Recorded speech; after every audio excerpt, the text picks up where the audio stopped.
Hello, everybody. Jesus Christ, I hate you. Hello, everybody. How's it going today? Glowplasma 221 here, back in today with, as you just heard, Jaden. I'm back, baby. We got Caleb back here. I'm back. Yep.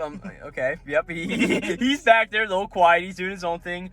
But we are currently sitting in a movie theater parking lot because what else did we just do? We just watched a movie into theaters, and this time we watched Lord of the Rings: War of the Rohirrim, the new animated Lord of the Rings movie that came out here in what, December of 2024? Well, when we recorded this last week, but yeah, December 2024. Yeah, December. Are you saying I'm going to take that long to get this video out, Jaden?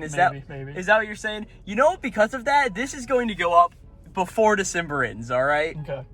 You know, we're currently sitting on what, December 22nd. And we just watched the movie. It's about a week old at this point. And I actually watched the entire Lord of the Rings trilogy just to watch this animated movie in theaters, pretty much. 11 hours of film for a 2-hour movie. Yeah, because I've also needed to watch the Lord of the Rings movies. I mean, I'm a big fan of D&D and all that sort of stuff, and just never sat down and watched them before. And this was sort of one of those good incentives to where, like, oh, hey, it's an animated movie. I like animated things, so, like, let's sit down, let's watch the movie. And yeah, we're sitting outside the theater right now. We probably wrapped up the movie about, like, what, 10 minutes ago? Yeah. Being that it's cold as can be where we are, we sort of had to drive our car around into the parking lot a few times just to get it all warmed up. So yeah, we have this movie. Of course, Jaden is our Lord of the Rings expert here, so I can let him go into a lot of the detail on the lore of this film. But before we get into it, let's just say, what did you think about the movie, Jaden? Without any sort of spoilers at all, was it a good movie? Was it a bad movie? Like, what were you thinking here? Yeah, so this movie, it was actually pretty darn good. I'd give it I'm not going to give it a rating just yet. Yeah, but I'm going to say that. It is a good addendum to the trilogy. It's very similar to what Rogue One did to the original trilogy. Completely unnecessary, but a nice, fun addition. Caleb, what did you think about the movie? It was pretty good. Something that Jaden said, it reminds me of Rogue One of Star Wars. It's like that. It was pretty good. Okay, I hate to be the bearer of bad news. I thought the movie was good, but it was just lacking something for me as a film. Okay. As we'll get into, there were a lot of really fucking cool moments in this film, but there's also a lot of things where it's like, why do I give a crap? Why do I actually care about this movie at the end of the day? Yeah. Right, and that's a big problem I have with this movie, but to sort of get into it, like I said, this movie is called Lord of the Rings: War of the Rohirrim. It is set, what, 200 years before the main Lord of the Rings story? Yeah, before the War of the Ring. No, I actually thought it was set 200 years before Bilbo even got the ring. Okay, so if we're going by that, then add another 50 years. So about 250 years before the main trilogy takes place. Either way, it is a long time before, and as I've just learned in the movies, Rohan is that sort of like middle section of Middle Earth, if I'm not mistaken. And this movie is just all about Rohan and their political situation at the time. Yep. To sort of get into a little bit of spoilers here, I'll put a spoiler warning in the video chapter so you guys know, like, hey, this is when major spoilers come up, or at least we'll talk about the beginning of the movie here, and then we'll move into spoilers. But the beginning of the movie starts with, I forget what the guy's name is, but of course the king of Rohan, Helm Hammerhand. Hammerhand? Yep. Yeah, Helm Hammerhand, which I say, a pretty badass name, all things considered. And in the extended lore, this guy is a total badass in the lore, and it actually follows his daughter instead. Yeah, and that's a really interesting thing because while we were watching Lord of the Rings movies, Jaden's seen them a few times, and the entire time he kept pointing out, all right, that's the first female character, that's the second, that's the third, and the spider over there is actually the fourth important female character in the series, and I'm like, wow, that's really crazy. And this movie sort of does a little bit to add on to those. Now, these are actually characters that Tolkien wrote, if I'm not mistaken, right? They didn't have huge fleshed out backstories, so the movie did take some liberties to add on to them, but this story that actually happened is an event in the books, in one of the extended books that he did. It's not in the original trilogy at all. Yeah, which is pretty nice, but yeah. So pretty much we just cut to Helm Hammerhand doing all of his sort of stuff, his daughter Hera, and then he has two other sons, which all things considered aren't very important as the movie tends to go on. But pretty much the first thing we see is that Hera is in this weird spot where she's being told that she needs to get married off for pretty much reasons of, like, the political status of the world between Rohan and Gondor and all of these other events going on. So as we see here, whenever we sort of start off the movie, there's a little bit of this conflict with Hera going on, and eventually we see that a lord from another nation, Lord Freka, if I'm not mistaken. Where was he from, Jaden? Dunland. Dunland, which is somewhere in Middle Earth's whole thing. Not an important location in the War of the Ring, but I'm pretty sure that people from Dunland come to assist them in the final battle. Interesting. But yeah, during all of this, Lord Freka has come, and he pretty much is not very happy of how Helm Hammerhand is running everything, and pretty much says like, hey, what will do this? My son, whose name is Wolf, which Jane said is most likely spelled with a U. It is, I just looked it up. You just looked it up? Yeah, it's spelled with a U, which is just really, really funny. Hey, these two will marry each other. As the movie progresses, we see that both Wolf and Hera have a little bit of a backstory. And as we'll get into, Wolf is the main antagonist of this movie. And honestly, is probably my biggest gripe with this movie. Really? Wolf, I do not like him. I feel he's a fine antagonist. I do think he's a bit one note, though. No, it's not that he's one note.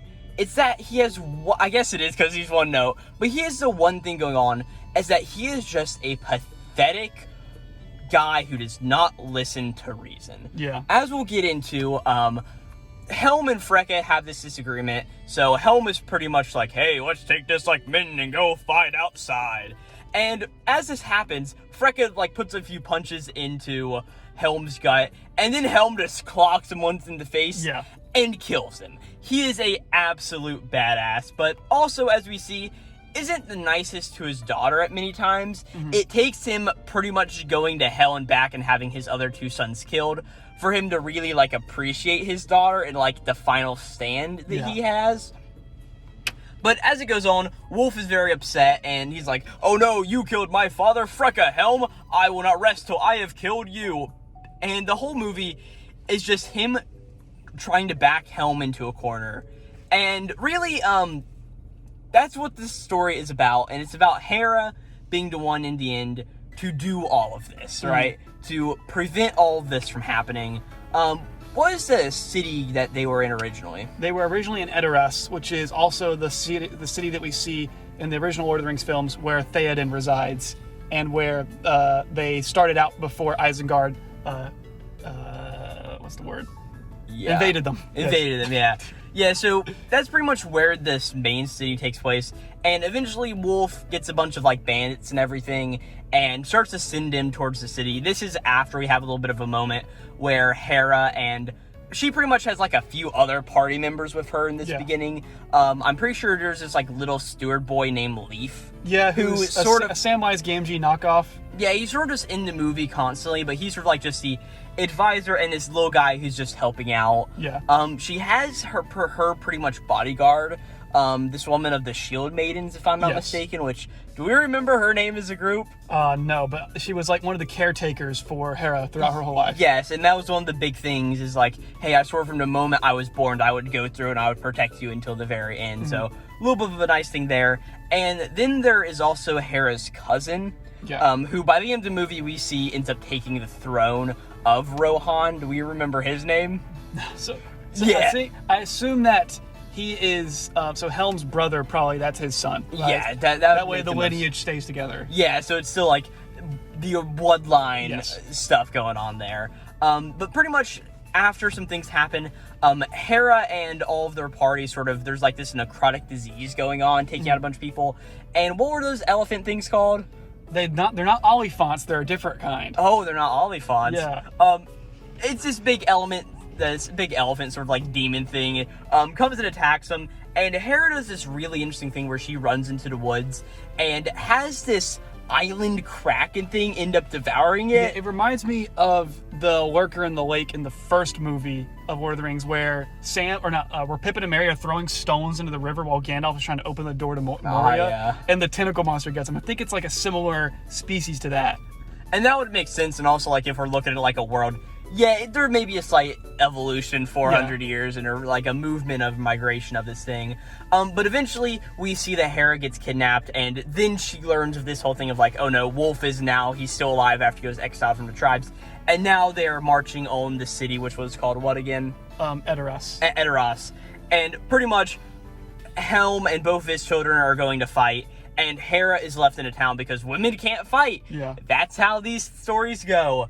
And eventually somebody betrays them, and there's this really interesting scene where this guy who's betrayed them comes up and he's like, ha ha ha, I've thwarted you guys, right?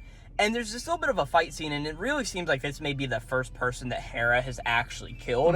Whenever this guy comes and tries to burn her pretty much on a bunch of hay in the stables, and her horse, who is named, but I don't think we remember the name of, ends up kicking the guy, and Hera picks up a pitchfork, and the guy pretty much just flies and gets impaled inside of it. And it's almost a very gruesome scene of like, oh my gosh, like.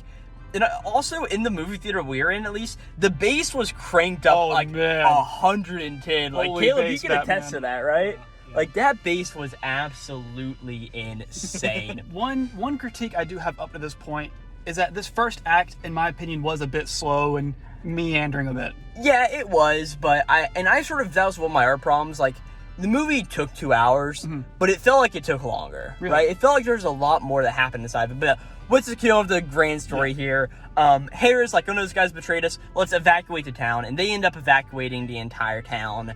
And it is here where one of Hera's brothers ends up dying while trying to protect the general town. And the King Helm gets pretty much stuck with a bunch of arrows as they have to retreat to a city far up on a cliff, which was called what at the time? The Hornburg. The Hornburg, right? And as you will see, this city is later known as Helm's Deep after the King Helm. And there's a really awesome moment in the final act of this movie where Hera's like, this city will be known now for its true king, Helm's Deep. Which, if anybody's seen the Lord of the Rings films, is one of the best fight scenes in the trilogy. Yeah, when they had this awesome siege. And especially since I watched that 2 days ago, it was really like, oh my gosh, that's actually like a really cool scene they have there. And a nice little fan service moment that I'm sure also happens in the books, but it was executed very well here. They eventually retreat there. Wolf's army follows them. During this point, they also capture Hera's other brother, who is an archer. And pretty much Wolf has this advisor to him the entire time who's like, come on, Wolf. The king says that, because also during this time, the king's like, hey, don't kill my son, kill me instead. And what ends up happening is the advisor's like, hey, listen to him, Wolf, you can be the king. You'll have the king dead, and everybody will know. They will all have seen that you have done it to him, right? And Wolf just doesn't care. He wants Helm to suffer as much as he can, and just slits the archer's throat, right? Oh no, if the advisor actually had his way, this movie would be 30 minutes long. Yeah, no, because it's almost like a comedic thing. I think it happens 3 or 4 different times. There's multiple times where he's just like, yeah, whatever. Where the advisor's like, oh, come on, Wolf, you shouldn't do this. And then Wolf is just like, you know what? Fuck you. And then just like slits his throat. And in the end, he actually stabs him and just gets rid of him because he's like, I don't want to hear what you have to say in like the final minutes of the movie. But from this point, there's really probably about 30 or so minutes where we're just focused on Hornburg. Yes. During this time where Hera's like, a Helm isn't waking up and all of this stuff. And it's just like, oh no, the firewood is dwindling. How are we ever going to do this? Yeah, the people of Rohan have now fled into this bastion and are just barely surviving. Yeah, and it's this whole thing of like, hey, the walls, they can't easily be breached, but when they do, we're all going to die. Yeah, and that's because, I don't know, anybody listening hasn't seen Lord of the Rings. Helm's Deep is in the corner of a mountain. It is the last retreat. There's no going further back. Yeah. And it's at this point where Hera is sort of snooping around, and she finds this wedding dress, which will come up later in the movie, from this old queen of Helm's Deep who supposedly died very early on. And this little thing to know of like, hey, this is here. As time goes on, we just learn more of like, oh no, everything's like, we're all going to die. Like, none of this is good. And at a certain point, we see that the king has mysteriously disappeared, right? And this is really where I thought the best part of the movie occurred, because Helm has disappeared from the keep of, what was it called again? The keep? Yeah. Hornburg. He's disappeared from here, and all of a sudden, there's almost this wraith-like being who is attacking all of Wolf's soldiers in the night. And it's just this really cool scene where it's just like the horn gets blown and then some people just get thrown hand from hand. And there's a lot of scenes here where we just see some blue ghastly figure floating around. It's never like confirmed whether Helm's turned into a ghost or not. Yeah, but as we will later see here in a minute, Helm is still alive, sort of. And you had a little bit of a theory you were going on during the movie. So I'm not a huge Lord of the Rings nerd, so if anybody wants to kill me in the comments, go ahead. You are, but you just don't know all of the lore aspects. I'm a movie nerd. All right? You are, yeah. So So we see Helm with a ring earlier in the movie that he specifically takes off. This is like during Act 1, right before they're Yes. going to face off Wolf's army, before they get to their stronghold town.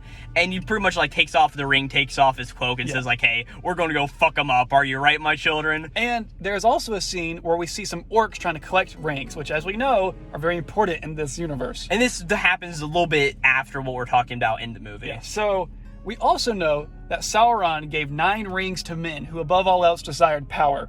And these are the men that turned into the Nazgul, or the ring wraiths. So my theory was what was happening is that Helm was one of these ring bearers, and after he was killed was being corrupted into a Nazgul. That was my theory, which we never saw come to fruition, but we never got it denied either. Yeah, we never did. Helm may be still standing there to this day, but as this happens, eventually Hera is like, and all of the other people, like her sword maiden attendant and all of that stuff, they're like, how could he have disappeared from this room that was so heavily guarded? And Hera's sort of snooping around, and there's like this, she sees some blood on like a stone wall, pushes into it, and there's like this turntable door sort of thing. I guess it's like a thing medieval castles had as like an escape route. Presumably this is where Helm left through. And as Hera's going down through this area, she eventually finds 3 orcs who are, of course, as we just said, looking for rings. And my favorite part of this movie was whenever this happened, and Jade goes, oh shit! And right whenever he saw somebody pick up a ring and put it into pouch, like, oh my god, what's going on here? Hera's found out by these orcs get attacked. And, of course, to come save the day, her father, Helm, comes in and beats the shit out of all of these various orcs. And it's a pretty cool scene. Bare-fisted, these giant orcs. Yeah, and, like, this is really where we see this guy is powerful. Like, really earlier whenever he fought Wolf's father, which I've already forgot the name of, Frigland or something. Dude. Farah? I don't remember. He's not important. You'll edit it in eventually. No, I will not edit that in. I don't care. Like, he just punches him, but, like, here's where we see, oh my god, this guy's got some stuff. And Hera ends up with the assist on killing this guy down. Eventually, it's this whole thing of where, okay, the king is alive and Hera's with him, and he wants to get Hera back into the fortress of Hornenberg to protect her till the very end. And there's this really awesome scene as they're running through it. Wolf spots all this and starts to chase them down. And as this is happening, Helm and everybody are running up, and they are trying to open the doors, but the doors just won't open. Like, all the people inside and, like, the shield maidens are like, guy, we can't get them open. And it's at this point that Helm throws his daughter aside, walks up to the doors, puts a hand on both sides. I remember you in the theater going, oh shit! And pulls this door open. And of course, he only gets it open barely enough to shove his daughter inside and says like, hey, I love you, Hera. I'm gonna go beat these fuckers. And then it's just this awesome moment where it just goes back and forth, where Helm is just punching these guys. I should also mention, this is all happening in a blizzard while this is going on. One thing I definitely like is, like, in the Lord of the Rings films, we never see them in any harsh environments besides, like, Mount Doom. Having this in a winter, like, dead winter environment's really cool. And that's something that keeps getting brought up during this movie is, like, the winter is here. Yeah. Our troops will not survive. But it's this really awesome moment where Helm just punched them through and through. And eventually, we just see that he's winning, and Wolf is there, and his advisor's like, go kill him. But Wolf is too much of a coward to actually go up and do it. Mm-hmm. And we end off this scene with him just punching everybody back and forth. Until, of course, the morning comes, and we see that Helm is frozen solid, standing up, fist in the air. Yeah. It's a really awesome scene. Protecting his keep. It's awesome. Yeah, it's really awesome. And it honestly, I was going to say something like, I almost called this. I almost said, like, is he going to be standing there? I didn't because I didn't want to ruin the scene, but it's almost like Whitebeard for One Piece, just standing there, like, we have won this battle no matter what anyone will say. We have won. And it was just a really cool moment from there. And really from there, what happens after that? I think Hera goes up to see an eagle on a roost up above after her father has died in this way. Yes. So one quick thing we need to mention is that during the earlier scenes when they were fighting with the elephants, Hera's cousin failed to protect her and keep her safe. And so the king had banished him and said, don't come back, you're a coward and you suck. Yeah. And then when he had died, Hera brought the armor to the eagle to present to the other people to say, hey, we need your aid right now. Yeah, so pretty much what happens, she goes up to this eagle and she's like, hey, eagle, I think you can know the words of man or whatever. Please, I beg of you to help me. And she takes all this armor up to this eagle. The eagle grabs it and goes and sends it to her cousin as like, hey, this is the armor of Helm. This is known and feared across Middle-earth. Like, take this to them and they will know what to do. So that happens, and then it really gets time for the final confrontation. Tensions are running high, the winter has finally come, and it's in its harshest environment. Wolf is here, and he's like, alright guys, it's time to finally end this. And there pretty much is a little bit of a struggle. Pretty much Harris says like, hey, all of my townspeople, I want you to go through this secret tunnel and escape out. Also, we didn't mention, but they have a massive, like, what are those things called? Like the tower sieges? A siege tower, yeah. They were building the past 30 minutes of the film. Yeah, and, like, we just keep seeing being built. And eventually they get ready to rise up this thing and siege the castle, finally. Yeah. Siege the capital. The way the siege tower works was really cool, because we were sitting there, I'm like, oh my god, what the hell is this? Because it's this tower, and they push higher and higher and higher and higher into the air, like 300 feet high, and then knock it over to form a bridge to get onto the high walls. And as they're doing this, Hare's come up with this plan, like, alright, you guys go and escape out of this door, and whenever they siege, there'll be nobody in here for them to even kill if they want to. But before all that happens, I'm going to try to fight Wolf myself. She puts on the wedding dress she found earlier to sort of be like, hey, you wanted me to be your bride? Well, I'm gonna fuck you up. The only person I belong to is Death. Yeah, I thought it was gonna be like, the only thing I belong to is Rohan itself, but no, Death is also a pretty cool line that Harris says here. And then is the final confrontation between her and Wolf. She pretty much owns Wolf single-handedly almost. Yeah. And then it's at this point where Wolf's advisor comes over like, hey, you have lost this battle. Just scurry away while you can. Wolf ends up stabbing his advisor. And then it finally comes where Wolf's like, I knew it since the first time I ever met you, Hera, that you would be the death of me. And this confrontation finally starts to happen. And this was really the one thing I was waiting for the entire movie, is seeing this battle between Hera and Wolf. And really, it just didn't live up to my expectations. Okay. I wanted it to be more of like, I'm seeing an anime movie here. I expect it to be more of like at least a minute to two of them just going back and forth, fighting this battle. But we really didn't get that, because what happens is Hera's blade gets knocked off, her shield is all gone away, and her sword main goes and throws her shield. Captain America style. She grabs the shield, goes down at Wolf, and pretty much presses it into his neck until Wolf ends up dying on the ground. Mm-hmm. And it is also at this point where everything is looking weak and everything's looking destroyed, and all of a sudden, a horn blows in the distance. Yep. And in front of the moon, which is a really cool visual, you see the King of Rohan's Helm's helmet sitting upon a man, and everybody's freaking out like, oh no, it's Helm! When it's really just Hera's cousin this entire time. They come through, end up winning today. Hera asks him to spare all these bandits because they were under Wolf's control, and Wolf is now dead. And the day is won, Helm's Deep has been taken, and that's really where we leave off the grander part of the movie at, right? Yep.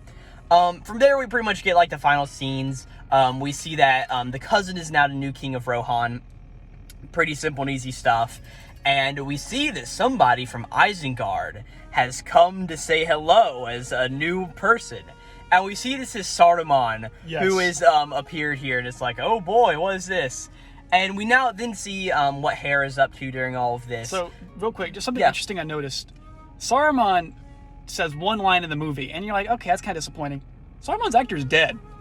So they had somebody either A, reuse a line that he had, or B, use like artificial intelligence to make it. Because Christopher Lee has been dead for a while now. So that's an interesting observation. And also, it goes to show how... It would take a look at the credits and probably see who ended up doing that or how they did it. It also sets up, as we know, in the second movie, we see that Theoden, who is the current king, has been under Saruman's influence for many years. So this goes to show how that relationship sort of formed. Yeah, that is... Isengard made a false, alliance. False alliance with Rohan, so that way Saruman could over years manipulate them and get them to do his bidding. And being that this is 200 years prior, or 250, however, it doesn't matter. So you can do that over that long period of time. And then we see that Hera has gotten a letter from some mysterious wizard who wants to ask her about the rings the orcs were searching for. And there's this really, really funny moment where, as this is happening, Hera is getting ready to leave the town, and the shield maiden, her advisor's like, hey, let me come with you. And she's like, what are we going after? And she's like, oh, this wizard has asked me, and this is a wizard of many names. And she's like, oh, what's his name? And she says, oh, it's Gandalf! And that's where it is. And that's pretty much where the movie cuts, as they ride out onto the grand plains of adventure. Yeah, I found it to be an entertaining movie through and through. It was just missing a lot of those moments that made me be like, oh, okay. Mainly, like I said, my problem with it was that Wolf, like, I just didn't understand why to care about him. Okay. Like, going back to your Rogue One analogy, I think that's a good analogy, but Rogue One felt like it had stakes towards the world, right? It's like, because if I'm not mistaken, I haven't seen Rogue One in a very long time, but they were getting the plans to destroy, or the plans of the Death Star to prevent it from being made, if I'm not mistaken, right? And in the end, it's like, oh, well, they had a backup contingency and all of that, but it was still a good movie of them trying their best, and like, you could feel the stakes that was going on. But on the counterpoint, we know that the ending of that movie has to be inconsequential for episode 4 to happen. Yeah, of course. But still, the story there that was built up, it feels a lot better than what we got here. Okay. Like, this is fine, and there were, like, a lot of really cool moments. I loved seeing Helm brawl out Helm was a there really cool in the frozen tundra and stay standing after opening these doors, letting his daughter in, and fighting off till the bitter end. A really cool moment. And also, like, the whole thing of, like, the eagle. It's really cool. And a lot of this was built up and foreshadowed earlier on, but I just feel like the execution was a bit off in the end. Okay. To get into, like, the actual nitty-gritty of stuff, like, the music composition. Okay. Very good. It was done by the original composer, if I'm not mistaken. I'm not sure if it was done by the original guy, but it used a lot of the original themes. So you had the Rohirrim theme, you had the original opening Lord of the Rings title theme, and it was great, because I was wondering whether they were going to use them or not, because they didn't use them for the Rings of Power, which is the Amazon show. They had somebody else compose those. So they brought back... Was that also produced by Warner Bros. Too? Actually, no. Here's a fun fact. So... Because this movie was. This movie... Here's a conspiracy theory. The last Hobbit movie came out 10 years ago. People think that Warner Brothers made this movie only to keep the partial license to Lord of the Rings and not give it all to Amazon. Which is why some people feel like this is just kind of a cash grab that people made. So, just an interesting observation. Yeah, I mean, I can see that, but, like, I don't think it was a bad movie. No, it's still a good movie. Yeah, like, the animation looks really good. Yeah, the animation was good. Animation was really good. It had a nice classic, like, 90s feel, almost Ghibli-ish. Really? I didn't... I mean, it felt very modern to me. Like, the art style was definitely a very interesting one. But I definitely didn't sit there and look like, oh, yeah, it's like a Ghibli film. The art style didn't look very anime-ish. It took a lot of inspiration from, like, American animation You know what it reminds me of a lot? Vinland Saga. I mean, it's the exact same... I thought of the same thing. Because I've never seen Vinland Saga. I don't think either of you two have either. No. But from the little parts I've seen, it looks very similar to me, like that same art style of like medieval times and all of that. And that's really what it reminded me of. Yeah. An addendum, we just finished rapping, and Jaden just said, you know what I forgot to mention? And I'm like, okay, come on. So what is it, Jaden? The voice acting is really good. It's well done. They didn't get normal anime like dub voice actors. It was actually, they had like a whole British cast to fit the fantasy theme. You know, it was very British, like the entire time, which as an American, it does make it a little hard to understand at points, especially when it's very muffled and like the wind is blowing. And they start naming different characters. Yeah, and like the names are like Wolf, so it's like, excuse me? But voice acting was very much on point. Addendum over. There's one use of CGI in the movie that really caught me off guard. I can notice that there was some CGI throughout, but it all looked fine. There's just one scene whenever one of these elephant creatures was breaking down the gate into, what was that town? Edoras. Yeah, Edoras. And it's just like, okay, that looks a little off. But other than that... A lot of the set pieces also look really good. Like, it looks like Middle-earth. It looked just like the movies. When you see Isengard, you see the exact same tower. Oh, yeah, no. There's a lot of just good, like, cinematic shots. Oh, yeah, no, for sure. There was definitely a lot of good to it, but it just was missing that thing to me. If you guys keep up this channel at all, you know that I do weekly Shonen Jump videos. And recently on one of those, of course, we've had a new manga by an author called Taishi Tsutsui. And same problem I sort of have with that manga by him. It's like this is good. It just feels like it's missing that special something to me that really makes me want to care about it in the end. Right? Like, I love, like, yeah, Shield Maiden stuff was cool, but it's like, yeah, so it was brought up in the beginning, but it didn't really feel like there was a major payoff to that in the end. Like, and I can forgive a slower movie in the beginning if the ending comes all together. Something interesting about the Shield Maidens is that Eowyn was a Shield Maiden, or she basically tried to take up the mantle of Shield Maidens in the last movie, which is why she went out and fought. Yeah, I mean, yeah, but it's like without a lot of that context that I did not have, it's like, okay, I don't really know all about that, right? Yeah, in the end, it was a good movie. I would probably give it a 6.5 out of 10. I thought it was good, but I did not think that it was great, and it probably won't be a movie that I'll be seeking out to see again, at least for a long time. It's definitely... Were there good parts? Yes, there were very good parts, but also it just wasn't it for me entirely. It's definitely a supplement to Lord of the Rings. For sure. It's not an individual movie. No. I don't think, if you were to judge that movie on its own without the prior Lord of the Rings like knowledge, yeah, it's just an okay generic fantasy movie. I agree. Yeah, and definitely Lord of the Rings brings a bit more into it, and knowing they're all of this story. Yeah. It does, but it doesn't make the movie something on its own, which is something I feel like it sort of needs to be a standalone film and to really succeed in the box office like this. I think my rating, personally, I'm going to give it a 7. A little bit higher than yours. I agree that... I figured you were going to be going more towards an 8. Like, yeah, I mean, maybe if I'm being generous, 7.5. It is a fun, good story. It's nice to be back in Middle-earth. It's nice to hear the music. It's nice to see the king go forth, Erlingos, death! Like, all that. Yeah. It was great, just supplementary stuff, but I do think you're right. Like, I could watch the Lord of the Rings movie. In fact, I watch the Lord of the Rings movies every single year. This is not one I'm going to be adding to the rotation. That's all I'm going to say. Yeah. I forgot what I was going to say there. Caleb, Caleb, what are you doing? I'm just listening. I'm just a background character, basically. Yeah, me and Jaden definitely have more invested in this movie than Caleb did. Me and Jaden were just planning to go see it, and I was with Caleb earlier, and I'm like, hey, we're going to see this movie. You want to come? He's like, sure. And I said, well, hop in my car. I guess we're going. So otherwise, I'd be at home. I have one closing thought, and I think you guys are going to like this. Let's hear it. All right. So, this movie had a lot of horses. It did. David Productions, you have no excuse. Give a Steel Ball Run with animated horses. You can do it. This movie did it, and they look great. Yes, they did. The horses did look really good the entire time. I will give it to them. Give us our animated Steel Ball Run. Yeah. Which, I'll be interested to do with the percentage of people who actually watch this video, if they're more anime fans or if they're Lord of the Rings fans. I'm going to be really interested. That'll be interesting. But yeah, that's really all of my thoughts, as I said, and I don't feel like repeating myself again. Good movie, just wasn't all quite there for me, but I think it's at least a good movie that if you're a fan of Lord of the Rings series, that you should sit down and check out, because it did have some good parts to it. My final recommendation, if you haven't, watch Lord of the Rings.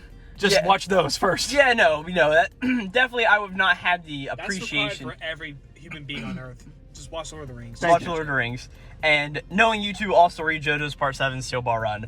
Speaking of Steel Ball Run, I do a lot of animated and manga-related content on this channel. Occasionally, whenever I see films, I say, hey, let's talk about a film, and rope my friends into doing it. I mean, we checked out Look Back earlier this year. Watched some other movies in the past, but I do plenty of other content on the channel. And hey, with Jaden here, we even did an entire series where we reviewed Steel Ball Run. And who knows, if that anime ever comes out, maybe we'll talk about how the horses in there aren't particularly good or bad. Maybe our views will spike again when the anime finally comes out in next decade. Yeah, it should be decently soon. But yeah, thank you guys so very much for watching. I hope you guys enjoyed this, from what I'm not mistaken, rather long video where we've sat here and talked about Lord of the Rings movie, which, hey, it is what it is. But yeah, I've got plenty of other content on the channel. I mean, you can just go down and click the button down below and check out everything on the channel. Don't really need to go anything more in there. But yeah, for that, thank you guys so very much for watching. And yeah, we'll catch you next time. Of course, we had Caleb here. Bye, guys. Yep, we had Jaden. Yeah, hey, listen, if you made it all the way through this, you can make it all the way through to when Bilbo leaves his house in the original trilogy. Yeah, see you guys. You can. And yeah, that'd be me out too. So thank you guys so much for watching, and we'll see you next time. This will be Glowplasma 231. signing out. Okay, real quick, edit this out. Yeah. My phone's not loading for internet. Caleb's gonna have to look up characters. My phone will not load. Okay. Okay. Just want me to start back where I am? Yeah, kind of whatever.